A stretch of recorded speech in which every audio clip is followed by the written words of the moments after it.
ಮಹಾನಗರ ಪಾಲಿಕೆಯಲ್ಲಿ ಕರ್ತವ್ಯ ನಿರ್ವಹಿಸುತ್ತಾ ಇರುವ ದಲಿತ ಪೌರ ಕಾರ್ಮಿಕರು ಹಾಗೂ ಇತರೆ ಸಿಬ್ಬಂದಿಗಳ ಮೇಲೆ ಜಾತಿ ನಿಂದನೆ ಹಾಗೂ ದಲಿತ ವಿರೋಧಿ ಮನೋಭಾವದಿಂದ ವರ್ತನೆ ಮಾಡಲಾಗುತ್ತಿದೆ ಎಂದು ಖಂಡಿಸಿ ಪರಿಸರ ಅಭಿಯಂತರರು ಕೆಆರ್ ಕವಿತಾ ಅವರ ನಡೆನುಡಿಗಳ ವಿರುದ್ಧ ನೌಕರರು ಆಕ್ರೋಶ ವ್ಯಕ್ತಪಡಿಸಿದ್ದಲ್ಲದೆ ಇಲ್ಲಿಂದ ವರ್ಗಾವಣೆ ಮಾಡಲು ಆಗ್ರಹಿಸಿ ಪಾಲಿಕೆ ಮುಂದೆ ಪ್ರತಿಭಟಿಸಿದರು. ಇದೇ ವೇಳೆ ಕರ್ನಾಟಕ ರಾಜ್ಯ ಪೌರ ನೌಕರರ ಸಂಘದ ಜಿಲ್ಲಾ ಪ್ರಧಾನ ಕಾರ್ಯದರ್ಶಿ ಲೋಕೇಶ್ ಮಾಧ್ಯಮದವರೊಂದಿಗೆ ಮಾತನಾಡಿ, ದಲಿತ ಪೌರ ಕಾರ್ಮಿಕರ ನಿರ್ವಹಣೆ ಭೇದ ಭಾವ ತೋರಲಾಗ್ತಾ ಇದ್ದು ಆಡಳಿತಾತ್ಮಕ ಕ್ರಮಗಳಲ್ಲಿ ಏಕಪಕ್ಷೀಯ ನಿರ್ಧಾರಗಳನ್ನು ತೆಗೆದುಕೊಳ್ಳಲಾಗ್ತಾ ಇದೆ. ಆಯುಕ್ತರು ಚರ್ಚೆಯ ಮೂಲಕ ನ್ಯಾಯ ನೀಡುವುದಾಗಿ ಭರವಸೆಯನ್ನ ನೀಡಿದ್ರು. ಅದೇ ದಿನ ರಾತ್ರಿ ಹುದ್ದೆ ಬದಲಾವಣೆ ಜ್ಞಾಪನ ಪ್ರಕಟಿಸಿರುವುದು ಅಸಮಾಧಾನಕ್ಕೆ ಕಾರಣವಾಗಿದೆ. ಸಂಬಂಧಿತ ಅಧಿಕಾರಿಯನ್ನ ಮೂಲ ಹುದ್ದೆಗೆ ನಿಯೋಜಿಸಿ ಸಮಾನತೆ ಹಾಗೂ ಗೌರವದ ವಾತಾವರಣ ಕಲ್ಪಿಸಬೇಕೆಂದು ಆಗ್ರಹಿಸಿದರು. ನನ್ನ ಹೆಸರು ಲೋಕೇಶ್ ಅಂತ. ಮಹಾನಗರ ಪಾಲಿಕೆಯಲ್ಲಿ ಪೌರ ಕಾರ್ಮಿಕನಾಗಿ ಮತ್ತು ಪ್ರಭಾರಿ ಮೇಸ್ತ್ರಿಯಾಗಿ ಕೆಲಸ ನಿರ್ವಹಿಸ್ತಾ ಇದ್ದೀವಿ. ಏನು ಸುಮಾರು 1 ತಿಂಗಳಿಂದ ನಮ್ಮ ನಗರ ಪಾಲಿಕೆಯ ಪ್ರಭಾರ ಪರಿಸರ ಅಭಿಯಂತರು ಆದಂಥ ಕೆಆರ್ ಕವಿತಾ ಅವರು ನಮ್ಮ ಪೌರ ಕಾರ್ಮಿಕರ ಶೋಷಿತ ವರ್ಗ ಏನು ನಾವು ದಲಿತ ಪೌರ ಕಾರ್ಮಿಕರಾಗಿ ಇವತ್ತು ಮಹಾನಗರ ಪಾಲಿಕೆಯಲ್ಲಿ ಕೆಲಸ ನಿರ್ವಹಿಸ್ತಾ ಇದ್ದೀವಿ.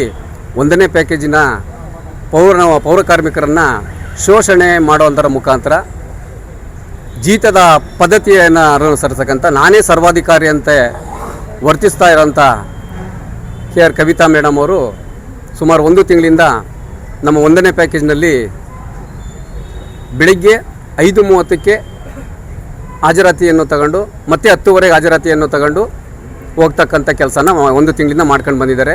ನಾವು ಹಿಂದೆ ಸುಮಾರು 10 ವರ್ಷಗಳಿಂದ ಏನು ಹಾಜರಾತಿ ಪುಸ್ತಕವನ್ನು ಹೆಲ್ತ್ ಇನ್ಸ್ಪೆಕ್ಟರ್ಗಳು ನಿರ್ವಹಿಸ್ತಾ ಇದ್ದರು, ಅದನ್ನು ಹೊರತುಪಡಿಸಿ ಇವಾಗ ಆ ಬುಕ್ನೆಲ್ಲ ಕಿತ್ಕೊಂಡು ನಾನೇ ಅಟೆಂಡೆನ್ಸ್ ತೆಗಿತೀನಿ, ನಾನೇ ಇದು ಮಾಡ್ತೀನಿ ಅಂತ ಅಂದ್ಬಿಟ್ಟು 1 ತಿಂಗಳಿಂದ ನಮ್ಮನ್ನು ಭಾಳ ಹಿಂಸೆಯಿಂದ, ಏಕೆಂದರೆ ಇವತ್ತು ಮಹಾನಗರ ಪಾಲಿಕೆ ಆಗಿರೋದ್ರಿಂದ ಈ ಜನಸಂಖ್ಯೆಯ ಅನುಗುಣವಾಗಿ ನೌಕರರನ್ನ ಇಲ್ಲದೇ ಇರೋದ್ರಿಂದ ನಾವು ತುಂಬ ಒತ್ತಡದಲ್ಲಿ ಕೆಲಸ ನಿರ್ವಹಿಸ್ತಾ ಬಂದಿದ್ದೀವಿ. ಇವತ್ತು ಮಹಿಳಾ ನೌಕರರು ಕೂಡ ಏನು ನಮ್ಮ ಸೂಪರ್ವೈಸರ್ಗಳಿದ್ದೀವಿ 3 ಜನ, ಅವ್ರಿಗೂ ಅಪ್ಪ ಏನರಪ್ಪ ಜನ ಕಮ್ಮಿ ಇದ್ದಾರೆ, 5 ಜನ 6 ಜನ ಮಾಡೋಂಥ ಕೆಲಸನ ಒಬ್ಬರ ಕೈಲಿ ಮಾಡಿಸ್ತಾ ಇದ್ದೀರಾ, ಸರಿನಾ ಇದು ಅಂತ ಅಂದ್ಬಿಟ್ಟು ಕಂಡಾಗ ನಾವು ಆಯುಕ್ತರು ನಮ್ಮ ನಗರ ಪಾಲಿಕೆ ಆಯುಕ್ತರಲ್ಲಿ ಮನವಿ ಮಾಡಿಕೊಂಡಾಗ ಈಗೇನು ನಾವು DC ಅವರ ಒಂದು ಇದರೊಳಗೇನೆ ನಾವು ಜನ ತಗೊಳ್ಬೇಕು ಅಂತ ಇದ್ವು, ಅದು DMAಗೆ ಬರೆದಿರೋದ್ರಿಂದ ಅಲ್ಲಿಂದನೇ ನಮಗೆ ಆರ್ಡರ್ಸ್ ಆಗಿ ಬರಬೇಕಾಗಿರೋದ್ರಿಂದ ಸ್ವಲ್ಪ ಕಷ್ಟ ಆಗ್ತಾ ಇದೆಯಪ್ಪ ಅಂತ ಅಂದರು. ಸರಿ ಆಯಿತು ಅಂತ ಅಂದ್ಬಿಟ್ಟು ನಾವು ನಿನ್ನೆ ಚರ್ಚೆ ಅಂದರೆ ನಮ್ಮ ಆಯುಕ್ತರಲ್ಲಿ 2:30ಯಿಂದ 3:30ವರೆಗೂ ಚರ್ಚೆಗಳನ್ನ ಮಾಡಿದ್ವು. ಈ ವಿಷಯವಾಗಿ ನಮಗೆ ಕವಿತಾ ಮೇಡಮ್ ಅವರಿಂದ ತುಂಬ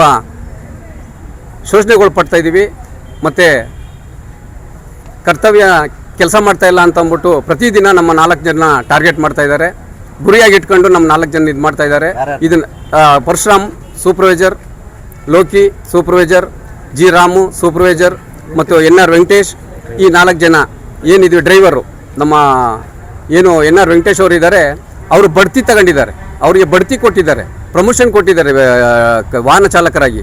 ಅವರನ್ನ ಸುಮಾರು 6 ತಿಂಗಳಿಂದ ಇದೇ ಮೇಡಮ್ ಅವರು ಪರಿಸರ ಇಂಜಿನಿಯರ್ ಅಂತ ಏನಿದ್ದಾರೆ ಅವ್ರನ್ನ ಪೋಸ್ಟಿಂಗ್ ಕಿತ್ಕೊಂಡು 6 ತಿಂಗಳಿಂದ ಏನೂ ಕೆಲಸಗಳನ್ನ ಕೊಡದೆ ಸತಾಯಿಸಿ ಗೋಳಿಕೊಂಡು ಒಂದು ನೋಟಿಸನ್ನು ಕೊಡದೆ ಕೀ ಇಸ್ಕೊಂಡು ಏನು ಔಟ್ ಹೌಸ್ನಲ್ಲಿ ಕೆಲಸ ಮಾಡ್ತಿರಕ್ಕಂಥ ನೌಕರ ಇದ್ದಾನೆ, ಅವನಿಗೆ ಇವತ್ತು ಶವ ಸಾಗಿಸುವಂಥ ವಾಹನನ ಅವನು ಕೊಟ್ಟಿದ್ದಾರೆ.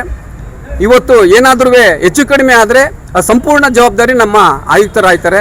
ಅದಕ್ಕೆ ಸರ್ ಈ ಥರ ಇದೆ ಅಂತ ಕೇಳ್ಕೊಂಡಾಗ ಎಲ್ಲ ತೀರ್ಮಾನ ಮಾಡ್ತೀನಿ ನಾನು ಬುಧವಾರ ಅಂತ ಅಂದ್ಬಿಟ್ಟು ನಮಗೆಲ್ಲ ಹೇಳಿದ್ರು.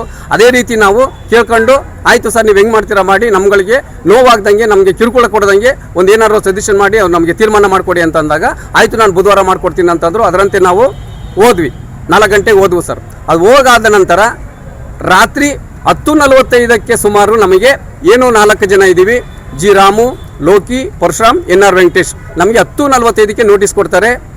ಲೋಕಿ ವಾಟ್ಸಪ್ನಲ್ಲಿ ಏನು ಪರಶುರಾಮ್ ಸ್ಯಾನಿಟರಿ ಸೂಪರ್ವೈಸರು ಬೆಳಿಗ್ಗೆ 6 ಗಂಟೆಯಿಂದ ಮಧ್ಯಾಹ್ನ 2 ಗಂಟೆವರೆಗೂ ಡಂಪಿಂಗ್ ಯಾರ್ಡಲ್ಲಿ ಕೆಲಸ ನಿರ್ವಹಿಸುವುದು, ಅಗಿಲೆ ಡಂಪಿಂಗ್ ಯಾರ್ಡು. ಮತ್ತು ಲೋಕಿ 2 ಗಂಟೆಯಿಂದ ರಾತ್ರಿ 10 ಗಂಟೆವರೆಗೂ ಅಗಿಲೆನಲ್ಲಿ ಕೆಲಸ ನಿರ್ವಹಿಸುವುದು. ಜಿ ರಾಮು 6ನೇ ವಾರ್ಡಿಂದ 10ನೇ ವಾರ್ಡ್ವರೆಗೂ ಹಸಿ ಕಸ ಒಣ ಕಸ ಏನಿದೆ ಅದನ್ನು ವಾಹನಗಳನ್ನ ನೋಡ್ಕೊಳ್ಳೋದು. NR ವೆಂಕಟೇಶ್ ಅವರು ಏನಿದ್ದಾರೆ ಎಲ್ಲ ಪ್ರತಿಯೊಂದು ಏನು 35 ವಾರ್ಡಿಂದ ಕಸ ಸಾಗಣೆ ವಾಹನಗಳು ಬರ್ತವೆ, ಅದನ್ನ ಆ ಕೆಲಸ ನಿರ್ವಹಿಸಬೇಕು ಅಂತ ಅಂದ್ಬಿಟ್ಟು ರಾತ್ರಿ 10 ಗಂಟೆ ಮಧ್ಯಾಹ್ನ 2ರಿಂದ ಬೆಳಿಗ್ಗೆ 6ರಿಂದ ರಾತ್ರಿ 10 ಗಂಟೆವರೆಗೂ ಕೆಲಸ ನಿರ್ವಹಿಸಬೇಕು ಅಂತ ಅಂದ್ಬಿಟ್ಟು ನಮ್ಗೆ 10 ಮುಕ್ಕಾಲಲ್ಲಿ ನೋಟಿಸ್ ಬರುತ್ತೆ.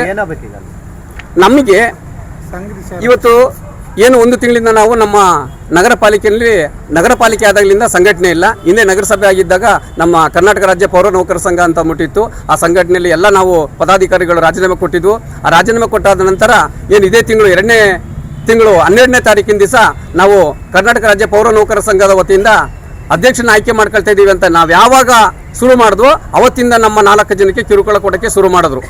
ಇಲ್ಲ ಸಲ್ಲದ ಪ್ರಶ್ನೆ ಮಾಡೋದು, ಫೋಟೋ ಹಾಕಿಲ್ಲ ಅಂತ ಅಂದ್ಬಿಟ್ಟು ನಮ್ಗೆ ನೋಟಿಸ್ ಕೊಡೋದು, ನಾನಾ ರೀತಿಯಲ್ಲಿ ಒಂಥರ ದಲಿತರ ಶೋಷಣೆ ಮಾಡ್ತಿರೋದು. ಏನು ನಾವು ದಲಿತ ಪೌರ ಕಾರ್ಮಿಕರಿದ್ದೀವಿ, ಅವ್ರನ್ನ ಶೋಷಣೆ ಮಾಡ್ತಕ್ಕಂಥ, ಮತ್ತೆ ನಮ್ಮ SC/ST ನೌಕರರು ಏನಿದ್ದಾರೆ ನಗರ ಪಾಲಿಕೆಯಲ್ಲಿ ಅವ್ರನ್ನೂ ಕೂಡ ಶೋಷಣೆ ಮಾಡ್ತಕ್ಕಂಥ ಕೆಲಸನ ಮಾಡ್ಕೊಂಡು ಬರ್ತಾ ಇದ್ದಾರೆ. ಅದರಿಂದ ನಾವೇನಿವತ್ತು ಮಾಧ್ಯಮದವರ ಮುಂದೆ ನಾವು ಕೇಳ್ಕೊಳ್ತಾ ಇದ್ದೀವಿ, ಏನಕ್ಕೆ ಅಂತ ಕೇಳ್ಕೊಳ್ತಾ ಇದ್ದೀವಿ ಅಂತಂದರೆ, ಇನ್ನೊಂದು ವಾರ ನಾವು ಗಡುವು ಕೊಡ್ತಾ ಇದ್ದೀವಿ. ಏನು ಪರಿಸರ ಅಭಿಯಂತರು ಪ್ರಭಾರವಾಗಿ ಕೆಲಸ ನಿರ್ವಹಿಸ್ತಾ ಇರ್ತಕ್ಕಂಥ ಎಲೆಕ್ಟ್ರಿಕೇಷನ್ ಇಂಜಿನಿಯರ್ ಆಗಿರೋಂಥ KR ಕವಿತಾ ಮೇಡಮ್ ಅವ್ರನ್ನ ನಮ್ಮ ನಗರ ಪಾಲಿಕೆಯಿಂದ ವರ್ಗಾವಣೆ ಮಾಡಿಕೊಡ್ಬೇಕು ಈ 1 ವಾರದಲ್ಲಿ.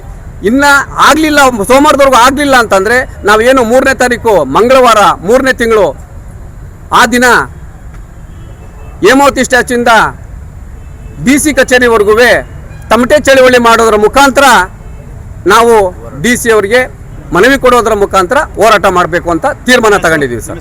ನನ್ನ ಹೆಸರು ಲೋಕೇಶ್ ಅಂತ, ಪೌರ ಕಾರ್ಮಿಕ ಮತ್ತು ಪ್ರಭಾರ ಮೇಸ್ತ್ರಿ.